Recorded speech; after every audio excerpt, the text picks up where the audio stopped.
बोलते हैं, उनके अभिभावक को डायरेक्ट नहीं बोलते हैं कि बच्चे की जाती है उस प्रॉमिस से उस बच्चे का भविष्य क्या कमी है, किस कारण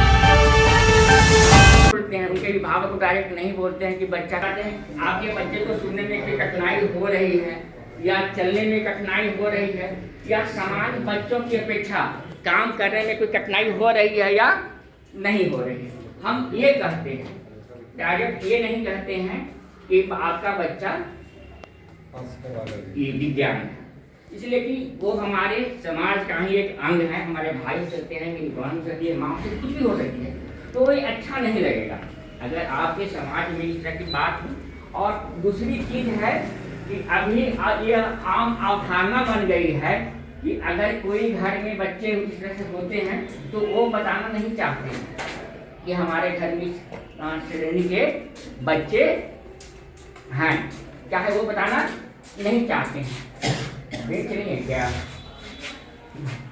5 बच्चे हैं, 5 बच्चों को हम समान रूप से पढ़ा रहे हैं, शिक्षा दीक्षा दे रहे हैं, सारा व्यवस्था कर रहे हैं, लेकिन एक बच्चा क्या है पिछड़ रहा है।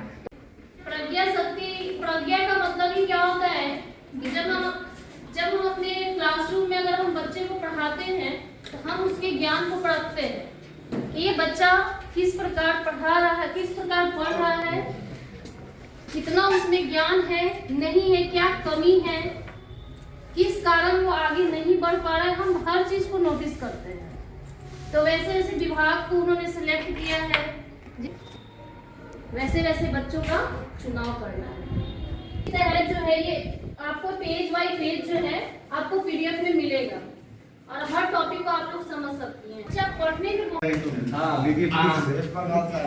वेस्ट बंगाल से कौन आए हैं?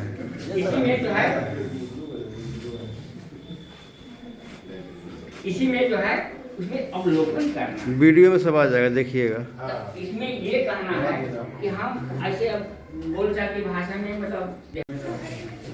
यूनिसेफ ये कहता है कि आप हर बच्चों को एक प्रॉमिस कर सकते हैं, आपकी प्रॉमिस जो की जाती है उस प्रॉमिस से उस बच्चे का भविष्य क्या हो सकता है, समझ सकता है। लगता है कि इससे अच्छा पुण्य का काम कोई हो सकता है क्या हमारे लिए? तो इसमें यूनिसेफ के पास वो आइडिया है, उसके पास वैसे विचार है कि किन बच्चों को, जिस कैटेगरी का बच्चा हमारे पास आएगा उन बच्चों का भविष्य हम कैसे संभाल सकते हैं। उनके पास अपनी मेडिकल टीम है, उनके पास अपनी काउंसलिंग टीम है, उनके पास अपने विचार हैं किन बच्चों का भविष्य कैसे बनाना है। और हम एक टीचर हैं तो हमें केवल ये नहीं दिखाना है कि बच्चा जो केवल नौकरी करने के लिए बनाना है। अगर कोई बच्चा उसके पास अच्छी पढ़ाई के अलावा भी और कोई क्वालिटी है, ये कोई जरूरी नहीं कि हर बच्चा पढ़ने में टॉप करे, हो सकता है कि पढ़ाई को छोड़ के उसके पास दूसरा प्लेटफॉर्म हो, कोई सिंगिंग में जा सकता है, कोई आर्ट में जा सकता है, कोई डांस कर सकता है, कोई पेंटिंग अच्छा कर सकता है। हम टीचर के तौर पे अपने आप को भी देख सकते हैं कि किस बच्चे की क्या क्वालिटी है, उस क्वालिटी को पहचानना, उसकी क्वालिटी क्या करना है, इनहांस करने का काम करना है। और ये जो है यूनिसेफ एक इंटर गवर्नमेंटल बॉडी है। दुनिया अंतरराष्ट्रीय स्तर पे जितनी भी सरकारें हैं, ये सारी सरकारें हैं, यूनिसेफ उनसे मिलकर अपना टाई अप करता है और इसको डोनेशन के तौर पे जितने भी कॉर्पोरेट सेक्टर हैं